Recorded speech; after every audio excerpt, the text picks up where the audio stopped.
नमस्कार दोस्तों। Story shorts पर आप सभी का एक बार फिर दिल से स्वागत है।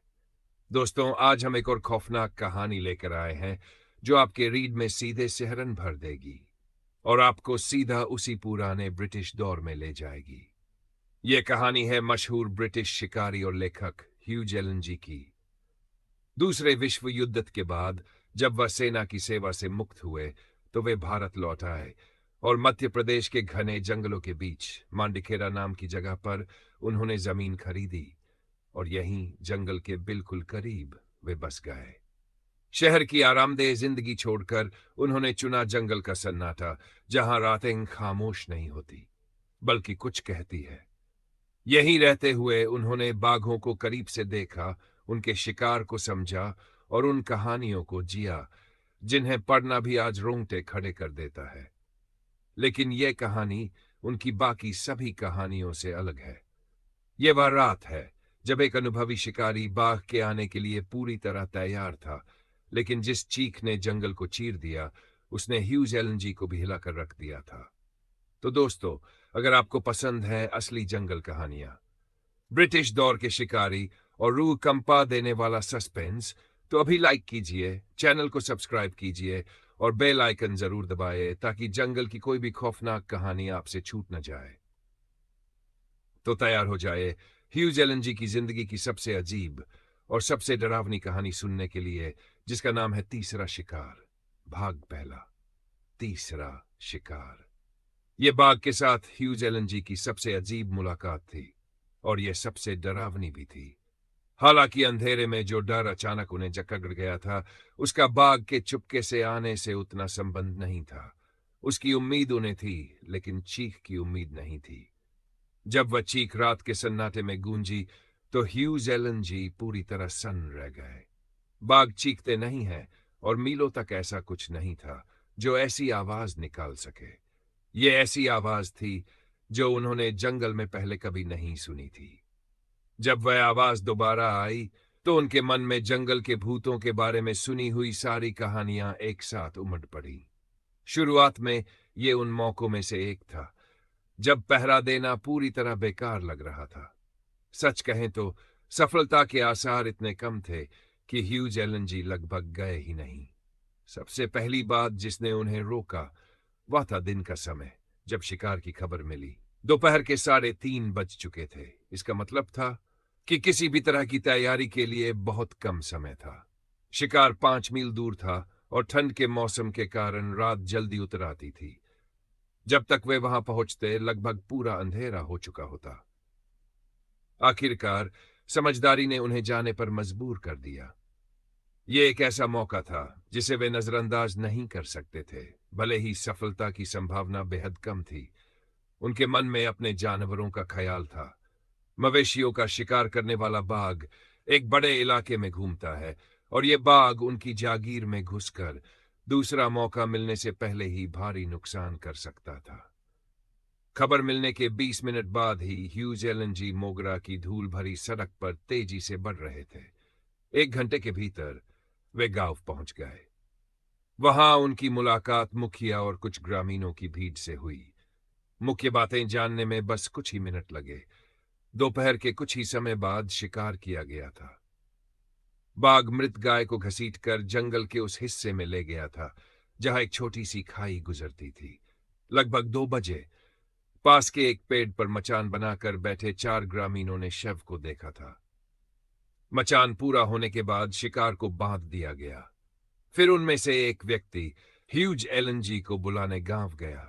सब कुछ सीधा साधा लग रहा था, व्यवस्था सही थी, कोई बात भूली हुई नहीं लग रही थी। अगर मचान को अच्छी तरह छिपाया गया होता तो संभावनाएं और भी उज्जवल होती। यह ऐसी तैयारी थी जिसकी उन्हें उम्मीद नहीं थी कि तैयार मिलेगी। और कुछ मुखिया के छोटे से बरामदे में कुर्सी से उठते हुए ह्यूज एलन ने पूछा। कुछ पल तक सन्नाटा छाया रहा। फिर बहुत धीरे से मुखिया बोला, नहीं, बस इतना ही। इतना सुनते ही ह्यूज एलन समझ गए कि पूरी कहानी नहीं बताई जा रही है और कुछ न कुछ जानबूझकर छिपाया जा रहा था। उन्हें कोई रहने वाले लोगों के अनुभव से वे ये बात पहले ही जान चुके थे।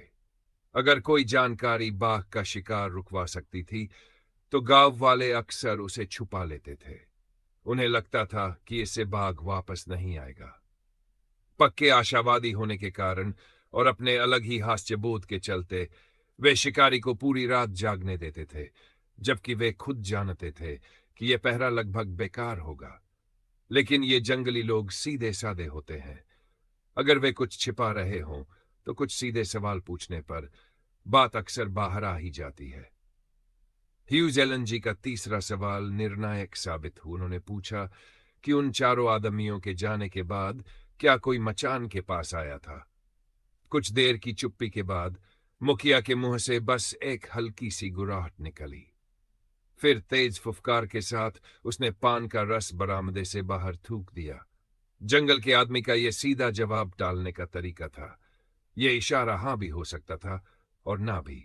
अगर आप जोर न डाले तो आपको खुद ही अंदाजा लाना पड़ता है। ह्यूज एलन जी दबाव दबाव डालना जानते थे। जब उन्होंने दोबारा पूछा तो मुखिया ने अनिच्छा से बताया कि आधे घंटे से भी कम समय पहले पूरे गांव के मवेशी मचान के चारों ओर जमा थे। यह कोई नई बात नहीं थी।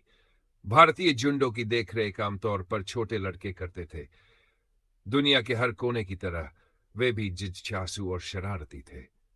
इस बारे की निगरानी करने वाले दोनों लड़के भी अपवाद नहीं थे। मरी हुई गाय को देखने का लालच उन पर हावी हो गया था। सख्त आदेशों के बावजूद वे अपने मवेशियों को बाड़े के पास ले आए। ये बात सामने आते ही एक बार फिर शर्मिंदगी भरी खामोशी छा गई। ह्यूज एलन जी को आभास हो गया कि अभी सबसे बुरी खबर बाकी है। उन्होंने फिर पूछा, और कुछ?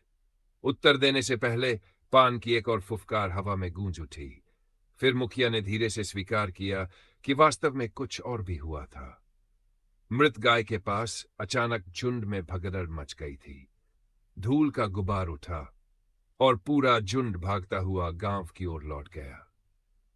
यह जानकारी पहले नहीं दी गई थी। इतना जानना ही काफी था। फिर भी ह्यूज एलन जी जानते थे कि उन दोनों युवा चरवाहों के पास और भी कुछ हो सकता है, कुछ ऐसा जिसे उन्होंने अपने बड़ों को बताना जरूरी नहीं समझा। इसीलिए उन्होंने उनसे मिलने की अनुमति मांगी।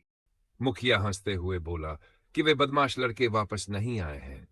शायद वे बांदा खेरा में अपनी दादी के घर भाग गए होंगे, क्योंकि वे अच्छी तरह जानते थे कि आदेशों का उल्लंघन करने के बाद यहां उनका क्या इंतजार कर रहा है। उसने कहा कि उन्हें कल तक नहीं देखा जाएगा, लेकिन उन्हें यहां की यादें तब भी उतनी ही अच्छी लगेंगी जितनी अभी हैं। ह्यूज एलन जी समझ गए कि शुरुआत अच्छी नहीं रही। तैयार मचान के बारे में सुनकर जो उम्मीद जगी थी वह उन सभी मवेशियों और दो लड़कों को शिकार के आसपास रौंदते हुए देखकर तुरंत खत्म हो गई। इससे पहले बाघ निस्संदेह वहीं पास में घात लगाए बैठा था, लेकिन अब अगर उसमें जरा भी सावधानी होती तो वह कई मील दूर जाकर अपने रात के खाने के लिए किसी और जानवर का पीछा कर रहा होता। फिर भी ह्यूज एलन जी बैठने ही वाले थे। बाघ के मामले में कोई भी कभी निश्चिंत नहीं हो सकता। कुछ बाघ नियमों का पालन करते हैं तो कुछ नियमों को तोड़ देते हैं। यह सब इस बात पर निर्भर करता है कि वह किस प्रकार का जानवर है और उसके अनुभवों ने उसे क्या सिखाया है। अपने कंधों पर कुल्हाड़ी लिए चार आदमी ह्यूज एलन जी को बाकी का एक मील उस जगह तक ले जाने के लिए तैयार थे जहां शिकार पड़ा था। वे चल पड़े। पहले 3/4 रास्ता तेजी से तय किया गया। फिर अचानक आगे चलने वाला व्यक्ति रुका और सामने की ओर इशारा करते हुए बोला कि मचान उस बड़े पीपल के पेड़ के ठीक नीचे है और अब यहां से धीरे धीरे चलना होगा। वह बोल ही रहा था कि ह्यूज एलन जी ने उसे रोक दिया। वे झाड़ियों और छोटे छोटे पेड़ों से भरे घास के मैदान के किनारे खड़े थे। उनके सामने लगभग 400 गज आगे एक विशाल पीपल का पेड़ जंगल के एक हिस्से के ऊपर खड़ा दिखाई दे रहा था। अगर वही मचान का निशान था तो ह्यूज एलन जी के अकेले आगे बढ़ने में कोई हर्ज नहीं था। अब काफी रात हो चुकी थी और भूखा बाघ खाने के बारे में सोच रहा होगा। चाहे कुछ भी हुआ हो, उनका शिकार या तो पहले ही किसी जानवर को मार चुका था या फिर उसके आसपास ही कहीं मौजूद था। जब वे लोग ह्यूज एलन जी को छोड़कर चले गए तो उन्होंने अपनी राइफल की जांच की और फिर कुछ मिनट जंगल की आवाजें सुनने में बिताए। शाम एकदम शांत थी। उनके आसपास केवल पक्षियों के सोने की तैयारी की हल्की आवाजें आ रही थी।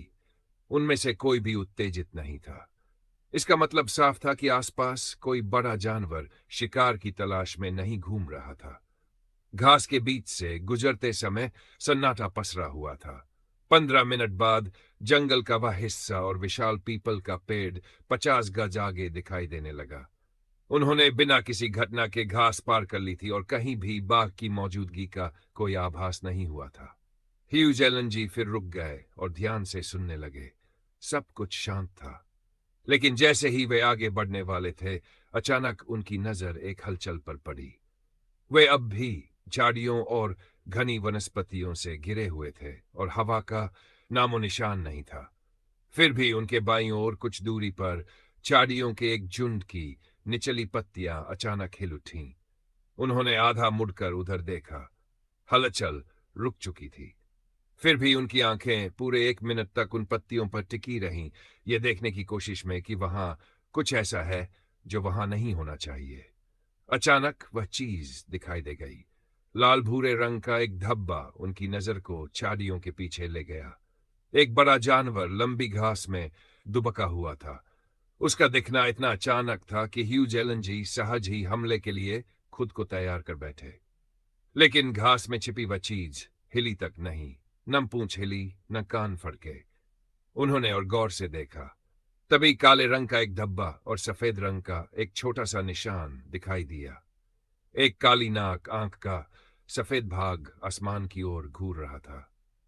ह्यूज एलन जी धीरे धीरे आगे बढ़े, जब तक कि वह वस्तु उनके पैरों के पास नहीं आ गई। वह एक मृत बछड़ा था। उसका सिर विकृत रूप से शरीर पर मुड़ा हुआ था। उसकी गर्दन में कानों के ठीक पीछे बाघ के दांतों के साफ निशान थे। तब ह्यूज एलन जी समझ गए कि मुखिया ने आखिरकार कुछ छिपाया था। उसकी पूरी तरह विकसित गाय असल में एक बछड़ा थी। हालांकि ये कोई नई बात नहीं थी। सभी हमेशा विशालकाय बताए जाते हैं और उनके शिकार हमेशा झुंड के सबसे अच्छे और सबसे बड़े जानवर होते हैं। अब शिकार का आकार उनके लिए मायने नहीं रखता था और उन्हें इसकी कोई चिंता भी नहीं थी। लेकिन यहां एक ऐसी स्थिति थी जिसकी उन्होंने कल्पना नहीं की थी और इसने उन्हें मुश्किल में डाल दिया था। बाघ शिकार तक पहुंच चुका होगा, रस्सी तोड़ चुका होगा और जब वह उनसे दूर घसीट रहा होगा, तभी ह्यूज एलन जी के अचानक आने से वह विचलित हो गया होगा। उन्होंने घसीटने के निशान ढूंढने शुरू किए, लेकिन एक भी निशान नहीं मिला। तभी सच्चाई उनके सामने आ गई। पूरी कहानी उनके पैरों के आसपास कुचली हुई घास में छिपी थी। यही वह जगह थी जहां बाघ ने झुंड को तितर बितर कर दिया था। इसका मतलब साफ था कि बछड़ा उसका दूसरा शिकार था। इसके बाद ह्यूज एलन जी पहले शिकार की ओर बढ़े। झाड़ियों के ऊपर से विशाल पीपल उनके सामने था। उसी दिशा में चुपचाप चलते हुए वे आगे बढ़ते रहे। जंगल के किनारे घास खत्म हुई और वे रुक गए। कहीं भी किसी चीज के हिलने की कोई आवाज नहीं थी। थोड़ी दूर पर एक पगडंडी जंगल में जा रही थी। उसी पर चलते हुए 30 गज बाद उन्हें पेड़ की शाखाओं में मचान दिखाई दिया। उसके नीचे एक सफेद गाय बेजान पड़ी थी। उसका शरीर पूरी तरह सही था। पेड़ों के नीचे अब भयानक अंधेरा छा चुका था। ह्यूज एलन जी ने मरी हुई गाय को देखा और फिर उसके ऊपर बने मचान को। उनका दिल बैठ गया। 2 शिकार और सिर्फ एक मचान, वह भी जमीन से केवल 9 फीट ऊपर। अब सिर्फ एक ही रास्ता बचा था। डर के बावजूद उन्होंने बछड़े को घसीटकर गाय के पास पहुंचाया। सूखी पत्तियों पर शोर भयानक था। अंततः बछड़े को बांधकर उन्होंने अपना थैला मचान में फेंका और ऊपर चढ़ गए। बैठते ही उन्होंने पाइप जलाई। उस मेहनत के बाद उनकी नसों को आराम की जरूरत थी। उन्हें पूरा यकीन था कि आज रात कोई भी समझदार बाघ मौका नहीं लेगा। सच है, अगर उसने ह्यूज एलन जी को मरे हुए बछड़े के पास न देखा होता और बाद में होने वाले शोर से बचने के लिए काफी दूर होता, तो शायद शिकार का असली मालिक ये देखने के लिए वापस आ जाता कि कहीं कोई खतरा तो नहीं है। लेकिन मचान के नीचे मरी हुई गायों के ढेर पर एक नजर डालने से वह निश्चित रूप से सम्मानजनक दूरी बनाए रखेगा। जब तक ह्यूज एलएनजी की पाइप आदि खत्म हुई, तब तक आखिरी रोशनी भी गायब हो चुकी थी। 15 मिनट बाद रात घोर काली हो गई। अब पास के पेड़ भी अंधेरे की एक ठोस दीवार में समा गए थे। रोशनी की एकमात्र झलक उनके सिर के ऊपर थी, जहां धुंधली सी चमकती हुई आकाश की किरणें पत्तियों से छनकर आ रही थी। नीचे जमीन पर उन्हें बस एक धुंधली सी सफेद गाय ही दिखाई दे रही थी। अचानक ह्यूज एलएनजी ने अपनी पाइप एक तरफ रख दी। बिना किसी चेतावनी के बाघ का इंतजार करने का पुराना रोमांच उनके भीतर फिर से उमड़ आया। बेशक वे पाइप के कश की आवाज, एक साथ बंधे दो शिकारों, या यहां तक कि इस संभावना को भी नहीं भूले थे कि बछड़े को ढूंढने से ठीक पहले बाघ ने उन्हें देख लिया था। लेकिन वहां बैठकर सिगरेट पीते हुए वे तस्वीर के दूसरे पहलू पर भी विचार कर रहे थे। ह्यूज एलएनजी के पास यह मानने का क्या कारण था कि बाघ कभी उनके आसपास भी था? दोपहर में हुई हलचल के बाद क्या यह अधिक संभव नहीं था कि इतने समय से वह काफी दूर रहा हो, और इसलिए उसे उनके द्वारा उसके शिकार में दखल देने का पता ही न चला हो? इस सिद्धांत को पुष्ट करने के लिए कुछ सबूत थे। दिन में घूमता हुआ बाघ हमेशा पक्षियों और जानवरों दोनों की ओर से बहुत सारी टिप्पणियां बटोरता है।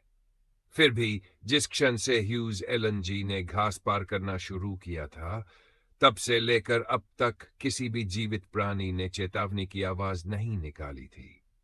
अगर यह अनुमान सही था, तो इसका यह भी मतलब हो सकता था कि बाघ हमेशा के लिए चला गया था, दोनों लड़कों और झुंड से डरकर भाग गया था।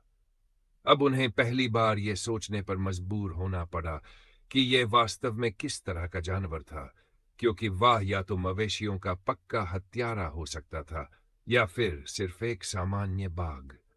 गांव के लोगों ने उन्हें बताया था कि यह बाघ हाल ही में आया है, और सुबह का शिकार एक आकस्मिक घटना थी। ह्यूज एलएनजी इस अनुमान को मानने को तैयार थे। वे लोग सभी स्थानीय मवेशी चोरों को अच्छी तरह जानते थे, उनके कार्यक्षेत्रों को और अक्सर तो उनके पद चिन्हों को भी। लेकिन गांव को दूसरे शिकार के बारे में जानकारी नहीं थी। इससे स्थिति काफी बदल गई। हालांकि इससे यह बाघ कोई पुराना मवेशी चोर साबित नहीं हुआ, फिर भी परिस्थितियां कुछ संकेत दे रही थी। किसी और चीज का अनुमान लगाया जा सकता था, कोई ऐसी चीज जो शायद सबसे खतरनाक जानवर हो सकती थी, एक ताजा घायल बाघ जो सबसे आसान शिकार की तलाश में निकला हो। शायद यही जवाब था। ह्यूज एलएनजी अवैध शिकार के बारे में सोचने लगे, और यह भी कि घायल होने पर किसी खतरनाक जानवर का पीछा कितनी कम बार किया जाता है। उन्हें एक बार पहले भी इसी तरह की स्थिति याद आई। सुबह सुबह अचानक दो शिकार हुए थे, और फिर उनके मन में यह शंका पैदा हो गई थी कि मचान पर चढ़ने के बाद बाघ वापस आएगा या नहीं। 11 बजे वह भूख से बेहाल और दहाड़ता हुआ वापस आया था। उसे पता था कि ह्यूज एलएनजी पेड़ पर है, और जमीन पर उसे रोके रखने वाली एकमात्र चीज उसके दाहिने अगले पैर में लगी गोली का घाव था। अंधेरे में ह्यूज एलएनजी ने मचान को टटोलना शुरू किया। खुरदुरा चबूतरा सुरक्षित लग रहा था, लेकिन वह उनके अनुमान से कहीं ज्यादा बड़ा था।